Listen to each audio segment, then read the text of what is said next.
જય જિનેન્દ્ર, હું છું અમીષા અને આજે હું આપ સૌ માટે લાવી છું સ્નેકી આઈડિયાઝ. આજે આપણે અહીંયા બનાવશું પિઝા.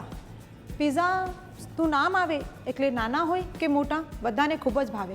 પણ હવે ઘણા લોકો બ્રેડ નથી ખાતા અને પિઝા ખાવા છે, તો કેવી રીતે બનાવશું? તો ચાલો આજે આપણે અહીંયા બનાવશું ઢોકળા પિઝા.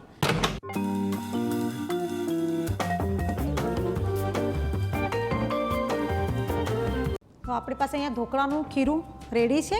એની અંદર આપણે આ સોલ્ટ નાખશું. હવે આપણે એને હલાવી લઈશું. આપણે આ ઢોકળાની થાળીમાં તેલ આ રીતે ડ્રિઝલ કરી લઈશું. હવે આપણે આ ખીરું એની અંદર નાખશું અને હવે આપણે આ જે ઢોકળાની થાળી છે એ આપણે સ્ટીમ કરવા માટે મૂકી દઈશું.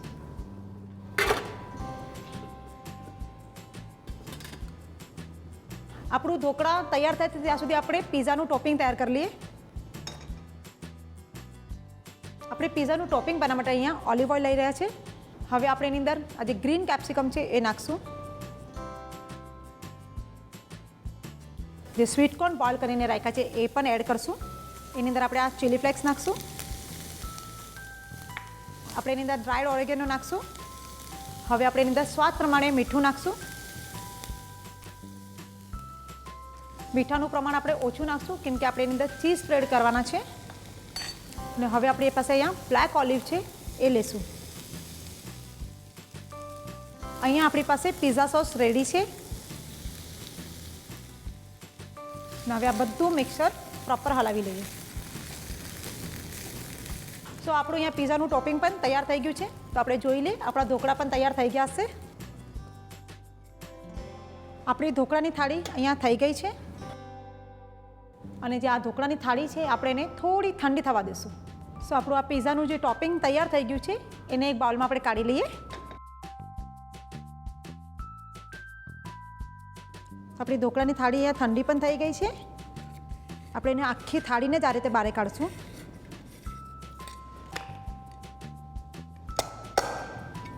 આ રીતે આપણે ઢોકળાની આખી થાળી કાઢી લઈશું. પણ આપણે અહીંયા મિની પિઝા બનાવી રહ્યા છે તો આ રીતે આપણે એને રાઉન્ડ કટ કરી લઈશું.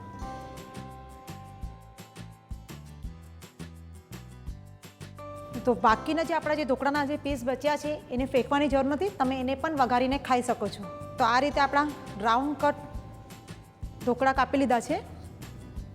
એની ઉપર આપણે આ જે પિઝા સોસ છે એ સ્પ્રેડ કરશું. હવે એની પર આપણે આ જે ટોપિંગ બનાવ્યું છે એ મૂકશું.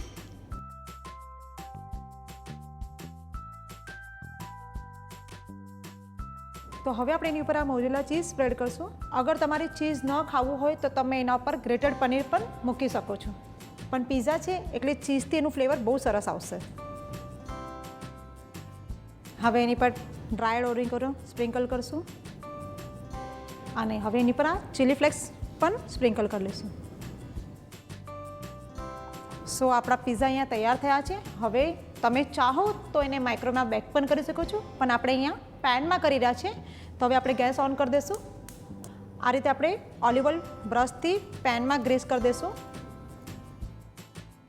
હવે આપણા જે ઢોકળા પિઝા તૈયાર થઈ ગયા છે એને આ રીતે આપણે પેનમાં મૂકશું.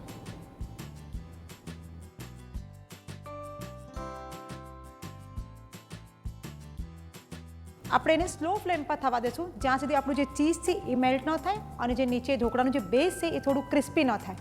તો આપણે એને ઢાંકીને થોડી વાર માટે થવા દઈશું. સો આપણા પિઝા અહીંયા થઈ ગયા છે. આપણું ચીઝ પણ મેલ્ટ થઈ ગયું છે. હવે આપણે એને આ રીતે પ્લેટમાં કાઢી લઈશું.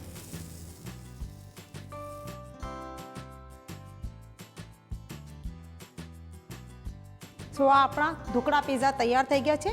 અને હવે તમને જો પિઝા ખાવાનું મન થાય તો ટેન્શન લેવાની જરૂર નથી. આ રેસીપી તમે ઇઝીલી ઘરે બનાવી શકો છો.